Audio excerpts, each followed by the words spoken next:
नमस्तेऽस्तु भगवन् विश्वेश्वराय महादेवाय त्र्यम्बकाय त्रिपुरान्तकाय त्रिकाग्निकालाय कालाग्निरुद्राय नीलकण्ठाय मृत्युञ्जयाय सर्वेश्वराय सदाशिवाय श्रीमान् महादेवाय नमः।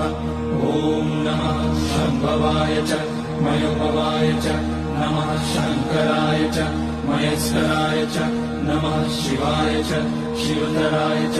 ॐ त्र्यम्बकं यजामहे सुगन्धिं पुष्टिवर्धनम् उर्वारुकमिव बन्धनान् मृत्योर्मुक्ष्यमामृतात्।